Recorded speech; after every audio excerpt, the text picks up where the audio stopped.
Alright, what is up? This is Josh again, and now we are going to go into some foam rolling more in depth. We're going to go part two. This time we're going to focus on the lower body, which is basically going to be from our waist down. So we're going to try to keep it super simple, but a little bit more advanced, so you have more tools in your toolbox to get towards your desired goals and really achieve better mobility, range of motion, and give you more things to do when you're over here to get your warm-ups in, alright? So we're going to go ahead and do that right now. So I'm going to sit down real quick just so it's a little bit easier to talk and go through things. So again, just put the ball right in the middle arch of your foot. So again, this is probably one of the better feeling ways of foam rolling.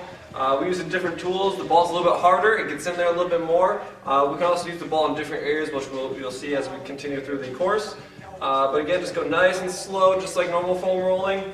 If you find a little trigger spot, sit on it. You can floss by bending your toes in and out, just nice and gently moving them. And again, just applying the appropriate amount of pressure for you. So again, you should feel a little bit of pain, discomfort. Sit on there for a little bit. You'll feel the pain dissipate, or the discomfort. Again, it should never be like a retching pain, but it should be some little bit of discomfort, and you want to dig in there and know that you're doing something, okay?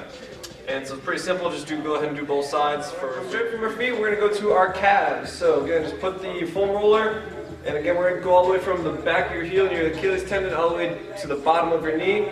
And again, we are just going to roll up and down the calf. So typically this area isn't too tender, so what we want to do, we need to apply more pressure to it. So if you want, cross your legs over top, raise yourself up so that way you apply more pressure onto that tissue, onto that muscle. And also rotate your toes in and out, okay? So that way you get the inside of your calves, but also the outside, the lateral side. So again, just take your time, cover as much area as you can, nice and slow. Do your toes straight up. And then also you can do it on the side. You can even do the front, which we won't do for now. But anyways, just like I was saying, there's no right or wrong. So I want you to feel like you have the confidence and kind of freedom to really just explore and do different things. So now we're going to do the adductors, and the adductors are big at the inside of your thigh. So again, first one we cover the front and the side of your thigh, and now we're going to do the inside, so the groin. So a lot of times it's a pretty gritty area. You're going to find that typically right here at the tip of the knee is a pretty tender spot, and also when you get towards your groin, and there's going to be a little bit wonky, if you will. So anyways, can look awkward, so I'm just going to lay on my side. Bring my knee up to about 90 degrees. Start with the foam roller on the inside of my knee.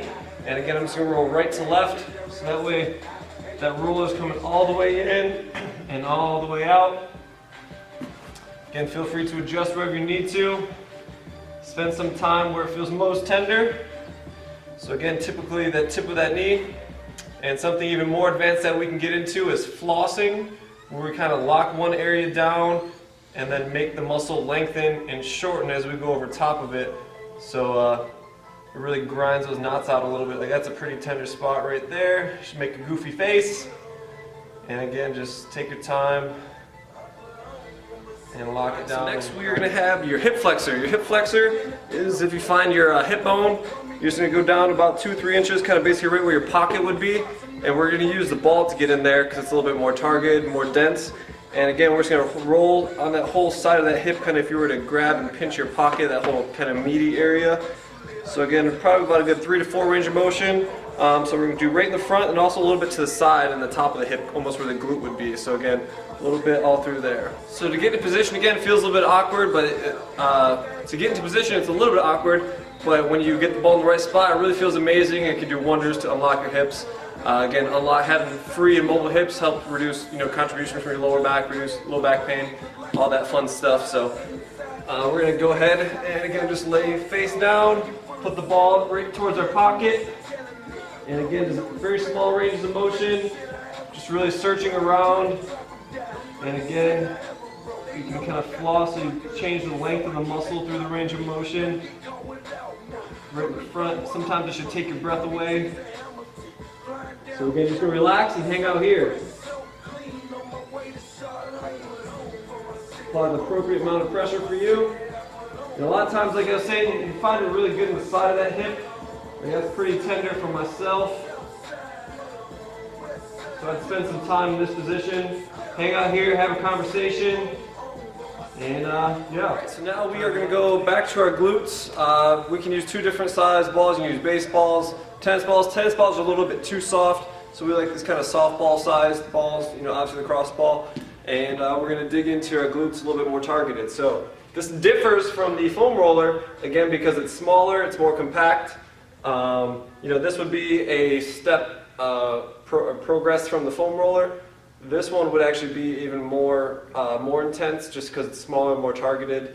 The more of your mass on the smaller of the object, the more pressure it's going to apply for your muscle to release. So anyways, we'll start with the ball. And again, sometimes I like to do this with both legs bent. I know on the foam roller we taught you to put the ankle on top of the knee, which you absolutely can do. It's just going to put that muscle more of a stretch and kind of get in there a lot more, okay? So I would go here second. I would start here first, just both feet, both hands on the ground, and just rolling inside that glute. So again, just searching for those tender spots. Once that kind of feels normal, then from there, you can progress and again, spend some more time with that foot up and the glute stretch. You'll dig in there a lot more, just like a little wrecking ball, trying to knock out some of those knots. And again, the key is just go slow and, you know, kind of embrace the suckiness of it a little bit, all right? That's what's going to create change. Go into the pain cave.